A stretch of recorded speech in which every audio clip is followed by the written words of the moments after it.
بسم اللہ الرحمن الرحیم۔ السلام علیکم ورحمۃ اللہ وبرکاتہ۔ بسم اللہ الرحمن الرحیم۔ عزیز طلباء اکرام، ایم اے اسلامیات کے مضمون اسلام اور جدید معاشی افکار و تحریکات کا آج ہمارا سبق نمبر 60 ہے، جس کا عنوان ہے تجارت، یعنی اسلام میں تجارت کی کیا اہمیت ہے، اسلام میں تجارت کسے کہا جاتا ہے، اس کے ارکان و شرائط کیا ہیں اور اس کے اصول و ضوابط کیا ہیں، ساری تفصیلات آج کے سبق میں انشاءاللہ ہم دیکھیں گے۔ تو نئے سبق شروع کرنے سے پہلے ہم گزشتہ سبق کا خلاصہ دیکھتے ہیں۔ پچھلے سبق میں ہم نے مزارات کا مفہوم پڑھا تھا، ایسے ہی مزارات اور احادیث نبی صلی اللہ علیہ وسلم پر اپنے روشنی ڈالی تھی کہ نبی کریم صلی اللہ علیہ وسلم نے مزارات کے بارے میں کیا ارشادات فرمائے ہیں۔ ایسے ہی مزارات کی شرائط کے حوالے سے پچھلے سبق میں ہم نے گفتگو کی تھی کہ اس کی شرائط کون کون سی ہیں۔ ایسے ہی مزارات کی جائز اور ناجائز چند صورتیں ہم نے دیکھی تھی۔ کچھ صورتیں ایسی ہیں جن میں مزارات جائز ہے اور کچھ صورتیں ایسی ہیں جن میں مزارات کرنا ناجائز ہے، تو سب کو ہم نے بالتفصیل پچھلے سبق میں دیکھ لیا تھا۔ تو آج کے اس سبق میں انشاءاللہ ہم سب سے پہلے تجارت کا مفہوم دیکھیں گے اور اس کے بعد تجارت کی اہمیت پر گفتگو کریں گے، اور اس کے بعد پھر تجارت کی ترغیبات دیکھیں گے کہ اسلام میں تجارت کی ترغیب دی گئی ہے، تو کون کون سی کس قسم کی ترغیبات تجارت کرنے کی دی گئی ہیں انشاءاللہ بھی تفصیل دیکھیں گے۔ تو چلیے سب سے پہلے تجارت کا مفہوم دیکھتے ہیں، تجارت کسے کہا جاتا ہے۔ تو تجارت کا مفہوم بالکل آسان ہے۔ عام عرف میں تجارت بیع و شراء کو کہا جاتا ہے، خرید و فروخت کو کہا جاتا ہے، گھریلو اشیاء خریدنا، گھریلو اشیاء بیچنا، اس کو تجارت عام عرف میں عام معاشرے میں کہا جاتا ہے۔ تو یہی عموماً اس کی تعریف ہے۔ امام راغب اصفہانی نے تعریف کی ہے تجارت کی کہ التجارت التصرف فی رأس المال طلبا للربح، کہ تجارت اصل یعنی سرمایہ میں اس طرح تصرف کرنے کا نام ہے جس سے منافع ہو، یعنی راس المال جو ہے، انویسٹمنٹ جو ہے، اس میں تصرف کرنا تاکہ نفع حاصل ہو سکے، اس کو تجارت کہا جاتا ہے۔ بالکل آسان اور سیدھی سی تعریف ہے۔ ایسے ہی فرید وجدی کے الفاظ ہیں، انہوں نے بھی اس کی تعریف کی ہے کہ تجارت الصرف فی المال لغرض الربح، تجارت راس المال یعنی کیپٹل میں ایسے تصرف کو کہتے ہیں جس کی پشت پر نفع کمانے کا جذبہ کار فرما ہو۔ تو اب یہاں پر بھی دیکھیں، راس المال میں یعنی کیپٹل میں تصرف کیا جا رہا ہے، اور وہ بھی کس وجہ سے؟ نفع کمانے کے لیے، نفع کے جذبہ کے تحت۔ تو دونوں تقریباً قریب تعریفیں ہیں، الفاظ کا صرف ہیر پھیر ہے، باقی مفہوم وہی ہے جو عام معاشرے میں لیا جاتا ہے کہ نفع کمانے کے لیے انویسٹ کرنا، خرید و فروخت کرنا، چیزوں کو بیچنا، چیزوں کو خریدنا، اس کو تجارت کہا جاتا ہے۔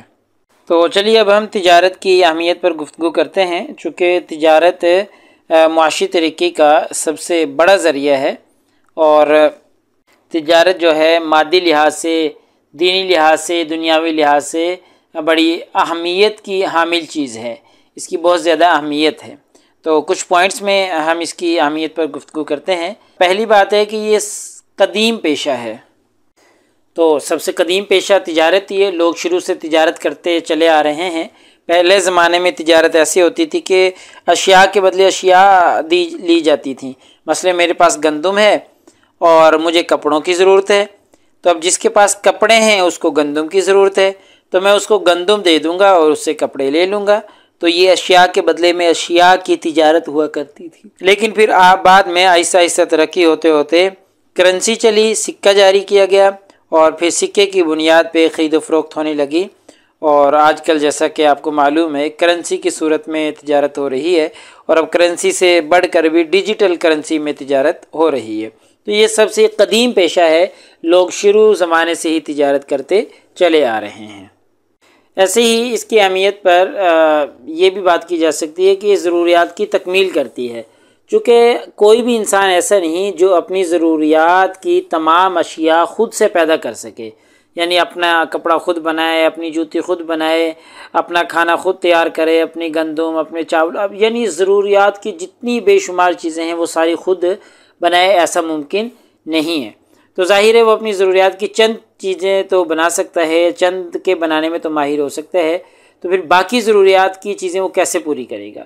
تو وہ تجارت کے ذریعے، یا تجارت ایک ایسی چیز ہے جو اس کی ضروریات کو پورا کر سکتی ہے کہ جس نے یہ چیزیں بنائی ہوگی ان سے یہ چیزیں خرید لے گا۔ تو خریدے گا کس طریقے سے؟ اسی کو تجارت کہا جاتا ہے۔ تو گویا تجارت جو ہے وہ لوگوں کی ضروریات کی تکمیل میں مددگار ثابت ہوتی ہے۔ ایسے ہی اس کی اہمیت میں سے ایک بات یہ بھی ہے کہ ہر انسان دوسرے انسان کا محتاج ہے۔ ابھی جیسا کہ میں نے عرض کیا کہ کوئی بھی انسان اپنی ضرورت کی تمام چیزیں خود سے نہیں بنا سکتا، ہر شخص کو اپنی ضروریات پوری کرنے کے لیے کسی دوسرے انسان کا محتاج ہونا پڑتا ہے، اور کسی انسان میں یہ صلاحیت بھی نہیں ہے کہ وہ اپنی ضروریات کی تمام چیزیں خود ہی بنا سکے۔ مختلف انسان ہیں، مختلف ان کی صلاحیتیں ہیں، مختلف ان کو کام کہا جاتے ہیں، مختلف چیزوں میں وہ ماہر ہیں، ان کو مختلف فن آتے ہیں، مختلف ہنر آتے ہیں۔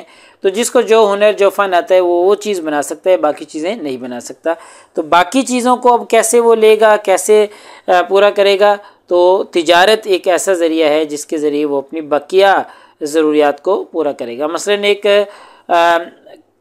کپڑا بنانے والا انسان ہے، تو اس کی کپڑے کی ضرورت تو اس سے اپنے سے پوری ہو جائے گی، لیکن دودھ کی ضرورت وہ کہاں سے پورا کرے گا؟ گندم کی ضرورت، خوراک کی ضرورت کہاں سے پورا کرے گا؟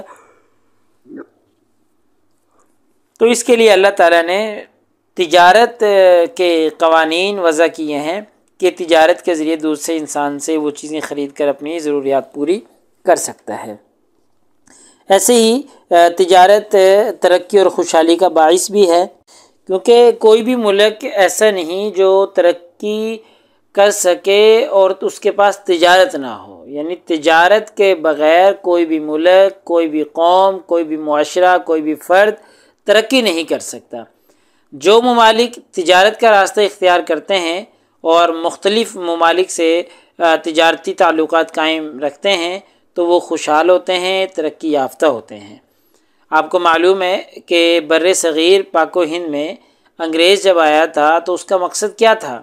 اس کا مقصد صرف اور صرف یہاں پر آ کر تجارت کرنا تھا، لیکن یہاں پر بر صغیر کے لوگوں کی غفلت سے انہوں نے فائدہ اٹھایا، اور پھر ان کو پتہ چلا کہ یہ تو غافل ہے، تو اس طریقے سے پھر انہوں نے یہاں پر قبضہ کر لیا تھا اور مقامی لوگوں کو اپنا غلام بنا لیا تھا۔ تو ان کا مقصد یہاں پر آنے کا صرف اور صرف تجارت تھا۔ تو تجارت ہی ایک ایسا ذریعہ ہے جو ترقی اور خوشحالی کا باعث بنتی ہے، یعنی اس کے بغیر ترقی اور خوشحالی نہیں آ سکتی۔ ایسے ہی تجارت رزق کا ایک وسیع ذریعہ ہے، انسان مختلف ذرائع سے روزی کماتا ہے، ان میں زراعت بھی ہے، صنعت بھی ہے، غلہ بانی بھی ہے، ماہر گیری بھی ہے، اس طرح کے اور بھی بہت سے پیشے ہیں جن کے ذریعے انسان رزق کماتا ہے، مگر رزق کا وسیع ترین ذریعہ جو ہے وہ تجارت ہے۔ نبی کریم صلی اللہ علیہ وسلم کی حدیث مبارکہ ہے، آپ صلی اللہ علیہ وسلم نے فرمایا روزی کا 9/10واں حصہ جو ہے وہ تجارت میں ہے، یعنی اگر روزی کے ذرائع کے 10 حصے کیے جائیں تو 9 حصے تجارت میں ہیں، باقی 1 حصہ ادھر ادھر ہے۔ تو دیکھیں تجارت میں اللہ تعالیٰ نے کتنی برکت رکھی ہے کہ زیادہ حصہ رزق کا وہ اس میں رکھا ہے تجارت میں۔ ایسے ہی حالات سے آگاہی، کیونکہ تاجر جو ہے وہ تجارت کی غرض سے مختلف ممالک میں جاتا ہے، مختلف علاقوں کے سفر کرتا ہے، اور جب وہ سفر کرتا ہے تو سفر کی وجہ سے ان علاقوں کے حالات اس کو معلوم ہو جاتے ہیں، عالمی حالات اس پر عیاں ہونا شروع ہو جاتے ہیں، عالمی حالات سے آگاہی ہونا شروع ہو جاتی ہے، اور اس طریقے سے پھر اس کا اپنا جو معاشرہ ہے، اپنا ملک جو ہے وہ مستحکم ہونا شروع ہو جاتا ہے۔ تو حالات سے آگاہی بھی دیتی ہے تجارت، چونکہ اس میں سفر بہت زیادہ کرنے پڑتے ہیں۔ ایسے ہی تجارت کا ایک فائدہ یہ بھی ہوتا ہے کہ زندگی میں بہت سے تجربات حاصل ہونا شروع ہو جاتے ہیں۔ انسان جب تجارت کی غرض سے سفر کرتا ہے مختلف ممالک میں، مختلف علاقوں میں، تو ان تجربات سے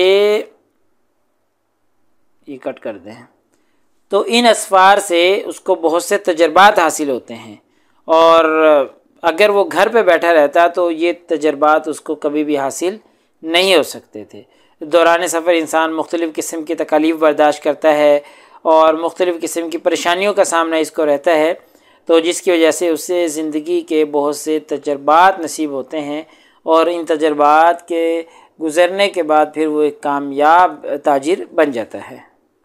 ایسے ہی ایک اور بہت بڑا فائدہ یا اس کی اہمیت کا نقطہ یہ بھی ہے کہ تجارت کے ذریعے بے روزگاری کا خاتمہ ہو جاتا ہے، کیونکہ تجارت کی بدولت انسان کی آمدنی بہت زیادہ بڑھ جاتی ہے، کیونکہ اللہ کے رسول نے فرمایا ہے 9/10، یعنی 10 حصے کہیے جائیں تو 9 حصے جو ہیں وہ تجارت میں ہیں، تو اتنی زیادہ برکت اللہ نے اس میں رکھی ہے، تو اس سے انسان کی آمدنی بڑھ جاتی ہے اور وہ اپنی ضروریات زندگی آسانی سے پوری کر لیتا ہے۔ تو جب یہ تجارت کرتا ہے تو تجارت کی وجہ سے بہت سے معاشرے کے لوگوں کو روزگار نصیب ہو جاتا ہے، اور آہستہ آہستہ ملک سے بے روزگاری ختم ہونا شروع ہو جاتی ہے، اور ملک جو ہے وہ ترقی کی راہ پر گامزن ہو جاتا ہے۔ اگر اس کے مخالف سوچیں، تجارت کو اگر چھوڑ دیا جائے تو ملک میں بے روزگاری بڑھ جاتی ہے اور لوگوں کو روزگار نہیں ملتا، لوگ جو ہیں بھوک اور افلاس کی زندگی گزارنا شروع کر دیتے ہیں۔ اگر تجارت ہوگی تو پھر لوگوں کو زیادہ سے زیادہ روزگار ملیں گے، کام ملیں گے، وہ کام کاج کریں گے، ان کو اجرت ملے گی اور وہ اپنا اور اپنے بچوں کا پیٹ پالیں گے۔ تو اس طریقے سے بے روزگاری کا خاتمہ بھی یہ تجارت کرتی ہے، اتنی زیادہ اہمیت ہے اس تجارت کی۔ تو یہ ہم نے تجارت کی اہمیت پر گفتگو کی ہے، تو بقیہ حصہ جو ہے یہ تجارت کے حوالے سے جو چیزیں رہتی ہیں وہ انشاءاللہ ہم اگلے سبق میں دیکھیں گے۔ لہٰذا ہمارے آج کے اس سبق کا خلاصہ نکلا کہ آج کے اس سبق میں ہم نے سب سے پہلے تجارت کا مفہوم پڑھا ہے کہ تجارت کہتے ہیں کہ سرمایہ کو استعمال کرتے ہوئے اس میں تصرفات کرتے ہوئے مزید نفع کمانا، یا بیع و شراء خرید و فروخت کرنے کو بھی تجارت کہا جاتا ہے۔ تو تجارت کا ہم نے مفہوم پڑھ لیا ہے۔ ایسے ہی تجارت کی اہمیت کے حوالے سے ہم نے گفتگو کی ہے کہ تجارت کی بہت زیادہ اہمیت ہے، اور اس اہمیت کے پیش نظر ہی اسلام نے اس میں بہت زیادہ برکت رکھی ہے، اور 9 حصے جو ہیں 10 میں سے 9 حصے جو مال ہے، جو رزق ہے، وہ تجارت میں رکھا ہے۔ تو تجارت کی اہمیت کے حوالے سے ہم نے گفتگو کی تھی۔ تو پیپر میں پوچھے جانے والے سوالات سے متعلق اگر ہم گفتگو کریں تو سوال یہ ہے کہ اسلام کے معاشی نظام میں تجارت کی اہمیت بیان کریں، تو کچھ پوائنٹس میں بلٹس کی صورت میں ہم نے تجارت کی اہمیت واضح کر دی ہے۔ نیز اس کی اسلامی ترغیبات اور اس کے اصول و ضوابط بیان کریں تو اسلامی ترغیبات اور اس کے اصول و ضوابط، اس کے ارکان، اس کی شرائط وغیرہ، وہ ساری چیزیں ہم اگلے سبق میں پڑھیں گے۔ تو اگلے سبق نمبر 61 میں انشاءاللہ ہم اسی ترتیب سے چلیں گے، اور تجارت ہی ہمارا عنوان ہوگا، لیکن ہم اس کو حصہ دوم کہیں گے، یعنی آج کے اس سبق کا اگلا جو سبق ہوگا وہ حصہ دوم کہلائے گا۔